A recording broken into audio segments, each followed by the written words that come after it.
চব্বিশের গণ আন্দোলনে জীবন উৎসর্গকারী কুড়িগ্রামের ১০ জন শহীদের পরিবারের পাশে দাঁড়িয়েছে বাংলাদেশ জাতীয়তাবাদী দল বিএনপি। শহীদ পরিবারগুলোর প্রতি সহমর্মিতা ও মানবিক সহযোগিতা পৌঁছে দিয়েছেন দলটির ভারপ্রাপ্ত চেয়ারম্যান ও আমরা বিএনপি পরিবারের প্রধান পৃষ্ঠপোষক তারেক রহমান। মঙ্গলবার ১৫ জুলাই দুপুরে কুড়িগ্রাম জেলা শহরের কেন্দ্রীয় ঈদগাহ মাঠে এক অনাড়ম্বর অনুষ্ঠানে আনুষ্ঠানিকভাবে এই সহায়তা প্রদান করা হয়। শহীদ পরিবারগুলোর হাতে আর্থিক অনুদান তুলে দেন বিএনপি সিনিয়র যুগ্ম মহাসচিব অ্যাডভোকেট রুহুল কবির রিজভী। অনুষ্ঠানে বক্তব্য দিতে গিয়ে অ্যাডভোকেট রুহুল কবির রিজভী বলেন, তারেক রহমান গণতন্ত্রের ধ্রুবতারা। তাঁকে নিয়ে অশালীন ও বিভ্রান্তিকর প্রচার বন্ধ না করলে জনগণের প্রতিক্রিয়া ভয়াবহ হতে পারে। তার নেতৃত্বেই জুলাই আগস্টের গণ আন্দোলন বেগবান হয়েছে। তিনি আরও বলেন, ধর্ম নিয়ে রাজনীতি করা ঠিক নয়। শহীদ প্রেসিডেন্ট জিয়াউর রহমানই সংবিধানে বিসমিল্লাহির রহমানির রাহিম সংযোজন করেছেন। দেশের মানুষ জানে কে সত্যিকার ধর্মপ্রাণ আর কে শুধু ধর্মকে ব্যবহার করে। যে ব্যক্তি আমাদেরকে বাংলাদেশের একটা প্রত্যন্ত জেলা, সেখানে তারা শহীদ হয়েছে এই খোঁজ নেওয়ার জন্য এবং তার পক্ষ থেকে এখানে সহযোগিতার জন্য পাঠাতে পারেন।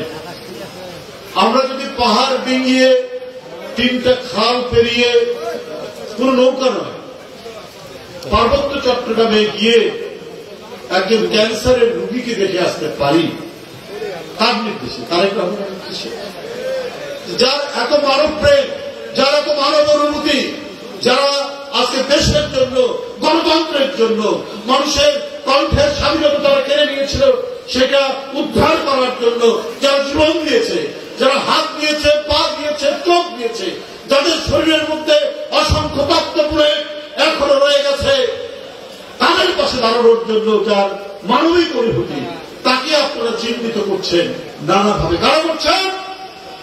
যারা শহীদ রাষ্ট্রপতি জিয়াউর রহমানের অনুকম্পায় এই দেশে রাজনীতি করতে পেরেছে। আপনারা ইসলামের নামে রাজনীতি করেন আর প্রতি পদে পদে আপনারা অঙ্গীকার ভঙ্গ করেছেন। আপনারা আপনাদের ছাত্রদেরকে দিয়ে বিভিন্ন লেখালেখি করছেন, আপনার ইউটিউব ব্যবহার করে, বিভিন্ন কন্টেন্ট ক্রিয়েট করে, বিভিন্ন গণমাধ্যমে আর্টিফিশিয়াল ইন্টেলিজেন্স ব্যবহার করে অনেক আজে বাজে আপনারা ছড়াচ্ছেন। আমরা কিন্তু জানি যে এটা আপনারাই করছেন, আপনারাই করবেন। আমরা আমাদের নেতা কর্মীদেরকে বলেছি যে আপনারা ক্ষমতার কোন উস্কানিতে আপনারা পাবেন না। এদেশের শহীদ পরিবারের প্রতি তারেক রহমানের পক্ষ থেকে সহমর্মিতার বার্তা পৌঁছে দেন আমরা বিএনপি পরিবারের আহ্বায়ক ও বিএনপি মিডিয়া সেলের সদস্য আতিকুর রহমান রুমন। তিনি বলেন, শহীদদের আত্মত্যাগ বৃথা যাবে না। আমরা তাদের পরিবারের পাশে আছি এবং থাকব। এই মানবিক কর্মসূচিতে আরও উপস্থিত ছিলেন বিএনপির রংপুর বিভাগীয় সহ সাংগঠনিক সম্পাদক আব্দুল খালেক, আমরা বিএনপি পরিবারের উপদেষ্টা ইঞ্জিনিয়ার মোস্তফা ইজামান সলিম, অনুষ্ঠানের সদস্য সচিব কৃষিবিদ মোকসেদুল মমিন মিথুন, জাতীয় প্রেস ক্লাবের ব্যবস্থাপনা কমিটির সদস্য জাহিদুল ইসলাম রনি, বিএনপির কেন্দ্রীয় নির্বাহী কমিটির সদস্য ও সাবেক এমপি সাইফুর রহমান রানা, কুড়িগ্রাম জেলা বিএনপির আহ্বায়ক মোস্তাফিজার রহমান মোস্তফা, সদস্য সচিব সোহেল হুসাইন কায়কোবাদ, সিনিয়র সাংবাদিক শফিকুল ইসলাম বেবু, সাবেক ছাত্রনেতা ও সাংবাদিক হাসিবুর রহমান, মোহাম্মদ ফজলুল হক।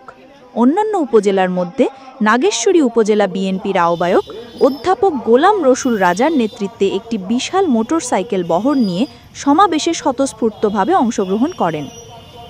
ডেস্ক রিপোর্ট, দৈনিক সময়ের কাগজ।